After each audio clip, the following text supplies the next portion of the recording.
Yes, my people, what's going on? LB from Power Punch TV. Listen, Chris EUBANK dominated the fight from the 5th round onwards. I was saying this to bare people. There's a lot of people that don't know about boxing, and it's a shame because they just don't know about boxing. We all know Chris EUBANK is a pace fighter.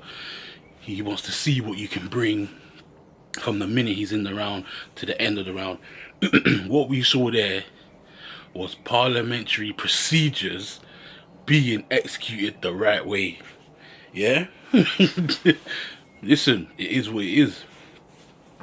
Now let's do the recap. He got into the match. It's good to see his dad there, by the way, you know. Good to see Senior Rastafari. It's good to see him in there. He was in there. That's when, for me, it hit Chris like, yeah, I've got it. You know what I'm saying? But Chris EUBANK, I think he did the job correctly, put the pressure onto Conor, didn't stop, was wobbled a few times, you know, but it's gonna happen when you're dehydrated. You can tell like his legs was like finished, like I could see. But not everyone knows that Chris EUBANK, when he spars in sparring, that's how he fights. He's a scrapper. Hence why his dad used to tell him, calm down. So he knows he can scrap. He's built on scrapping. I'm just so happy he won the fight. I'm happy he continued the legacy.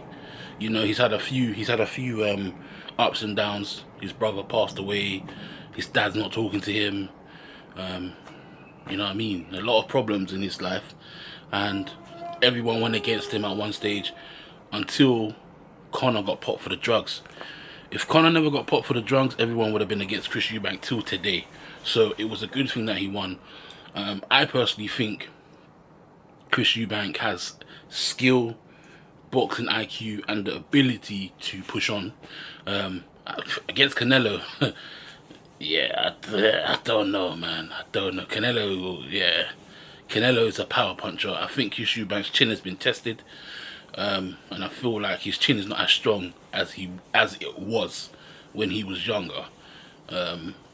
He's knocked down before. You know, there was a moment where Chris EUBANK nearly knocked down BENN, and then BENN went onto the ropes. It was good to see, man. It was good to see. I feel like BENN was just fighting on emotion, and the game plan went out of the window. I could see it. Because every time the bell will ring, Conor would look back and start mouthing off. That just lets me know. That lets me know, yeah, the game plan is out of the window. You're fighting on emotion. Every single time Conor was in there throwing the kitchen sink. Yeah, you can throw the kitchen sink, but that's all you're doing is throwing the kitchen sink. Do you know what I mean? What happened to all the slips and all of the head movements and all the feints? Like, after a while, it's gonna go. Do you know what I mean? You're gonna get exposed. And now look at the drugs when he fought the other guy, blew him out in the first 30 seconds compared to now. There's a big difference in this in his ability. The fact that everyone thought he was gonna win. Chris EUBANK is class, yeah. Is well experienced, and look at the size difference. Size difference mattered a lot because Conor BENN is very small, and I get why he has to be aggressive. I get it. Do you know what I mean? I get why he has to be aggressive, but Chris EUBANK was just literally jabbing him, slipping, jabbing him, hitting him to the body, jabbing him. I feel like because BENN was throwing the kitchen sink, it just gave Chris EUBANK an advantage just to come over and jab him, slip and jab him, because that's all Chris EUBANK was doing until we got to like round 8, 9, 10, 11, where Chris EUBANK was throwing combos, hitting his face more.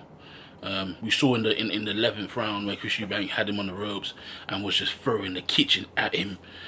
That's the experience he's talking about. Conor doesn't have that type of experience where,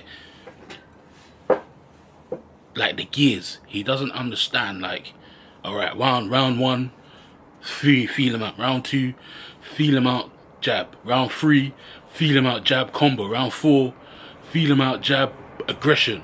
You know what I mean? Like, Chris Eubank knows the gears.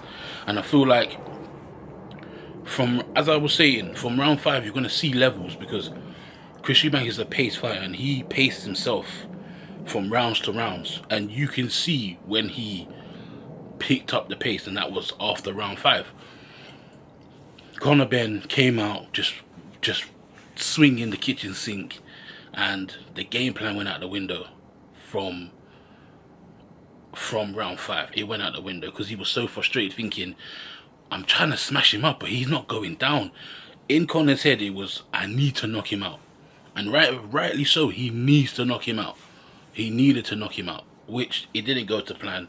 Because, as I said, because Chris Eubank was so dehydrated, he couldn't really move much. He had to stand and bang. He had to stand there and bang, do you know what I mean? Because he was so hydrated. Every little chance he get, if you go look back, press conference, drinking the water. When he was about to do the ring walk, drinking the water. When he was in the ring, drinking the water. He was so dehydrated, he was just constant. When you're dehydrated, it's like staying in the sun. Have you ever stayed in the sun for like more than an hour? And you're like, yo, that's literally what it's like. You know what I mean? Like, when you're dehydrated, it's a different ball game. I just feel like that's what Conor doesn't understand, is the experience to be a fighter. He's had 2 years, 3 years off. I mean, it hasn't really gotten him far, him having a layoff. I personally thought Conor was in America.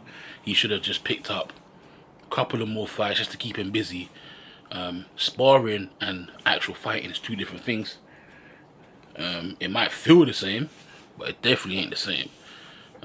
I feel like Chris Eubank definitely opened another pathway for him to get more money. I think Chris Eubank's got like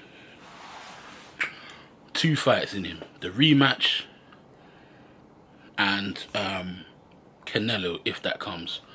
I don't even think the rematch should be even offered, because Conor has nothing to prove no more. Like, what, is it going to be 3-2 on the scorecards if he wins? Because right now it's 3-1. I mean, no, yeah, it's 3-1. The dad won twice.